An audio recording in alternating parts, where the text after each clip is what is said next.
तो आज हम डिस्कस करने जा रहे हैं मंत्री परिषद के बारे में कि मंत्री परिषद क्या होता है, मंत्री परिषद की नियुक्ति कौन करता है, मंत्री परिषद का काम क्या है। उसके बाद हम डिस्कस करेंगे कि जो मंत्री बनाए जाते हैं वो कितने प्रकार के होते हैं और मंत्रियों के काम क्या होता है। उसके बाद हम डिस्कस करेंगे कि किस किस व्यक्ति को मंत्री बनाया जा सकता है और मंत्री बना कौन सकता है। ये सब डिस्कस करने वाले हैं आज के टॉपिक में।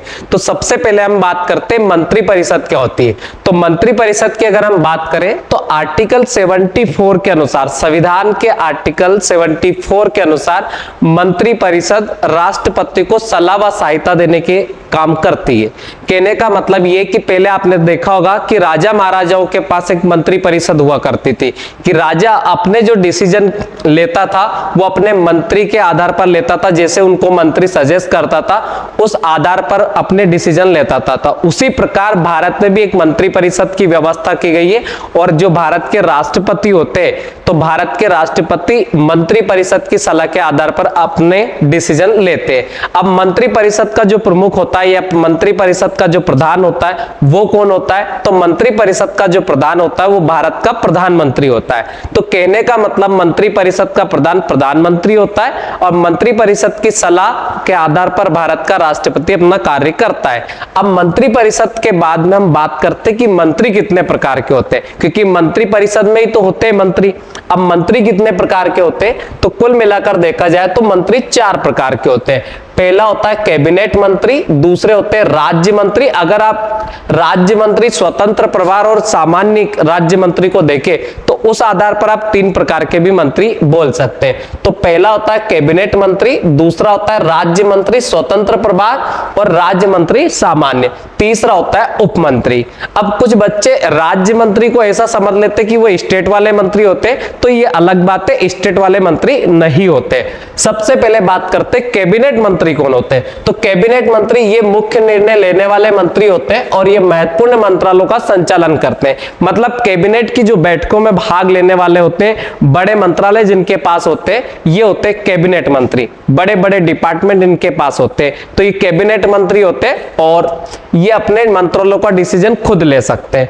उसके बाद आते हैं राज्य मंत्री। तो राज्य मंत्री स्वतंत्र प्रभार वालों की बात करें तो अगर कैबिनेट मंत्री नहीं होते तो उसके स्थान पर राज्य मंत्री जो स्वतंत्र प्रभार वाले होते ये भी अपने मंत्रालय के प्रमुख होते हैं और अपने मंत्रालयों का डिसीजन ये ले सकते हैं।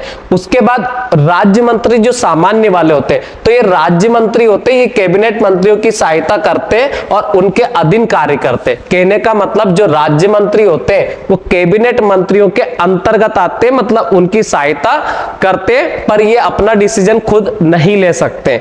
उसके बाद में डिसीजन ले सकते पर मतलब किसी मंत्रालय के ये हेड नहीं होते।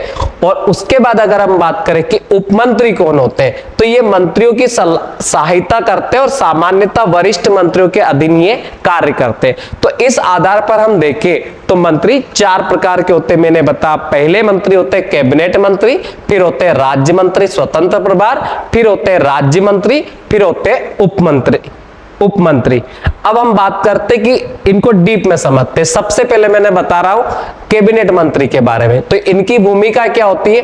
तो ये मंत्रिमंडल के प्रमुख सदस्य होते हैं और महत्वपूर्ण मंत्रालयों का प्रभार संभालते हैं। संचालन क्या करते हैं? तो कैबिनेट मंत्रिमंडल की बैठकों में भाग लेते हैं और नीति निर्माण में महत्वपूर्ण भूमिका निभाते हैं। ये होते हैं कैबिनेट मंत्री। अब दूसरे पे चलते हैं तो ये आते हैं राज्य मंत्री। अब राज्य मंत्री की मैं बात करूं तो इनकी भूमिका क्या होती है? तो ये कैबिनेट मंत्रियों की सहायता करते हैं और कुछ मामलों में स्वतंत्र रूप से मंत्रालयों का कार्यभार भी संभाल सकते हैं। अब हम चलते हैं राज्य मंत्री, ये स्वतंत्र प्रभार वाले हैं।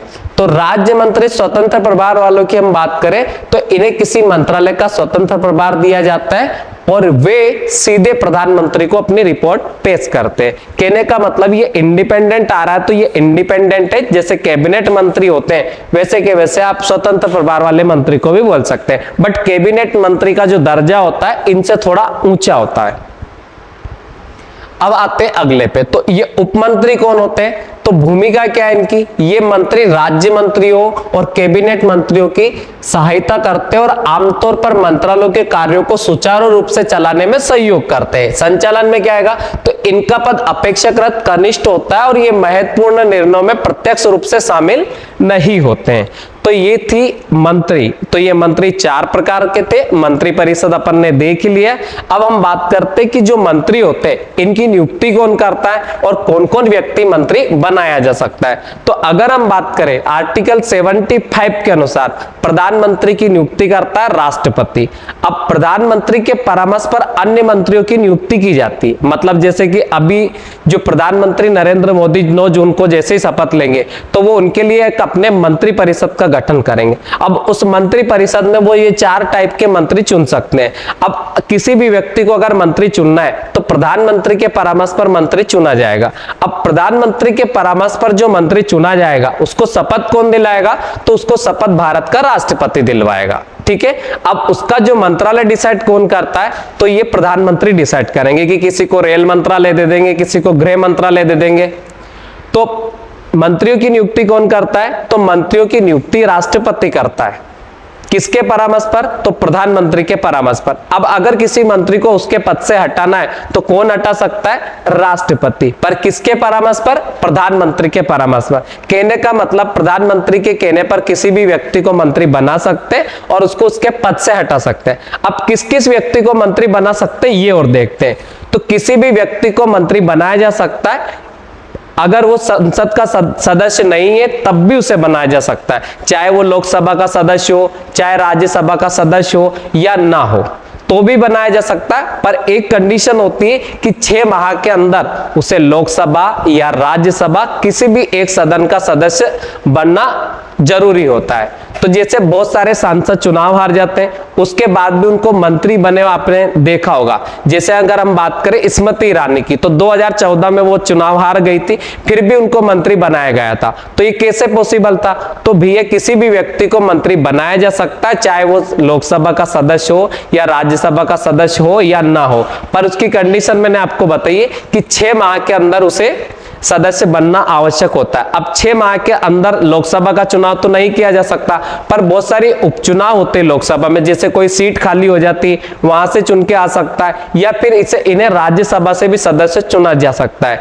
तो किसी भी व्यक्ति को ऐसे मंत्री बना सकते हैं। तो अपन ने मंत्री परिषद डिस्कस करा, मंत्रियों के प्रकार डिस्कस करे और किस व्यक्ति को मंत्री बनाया जा सकता है ये डिस्कस करा। ठीक है, धन्यवाद।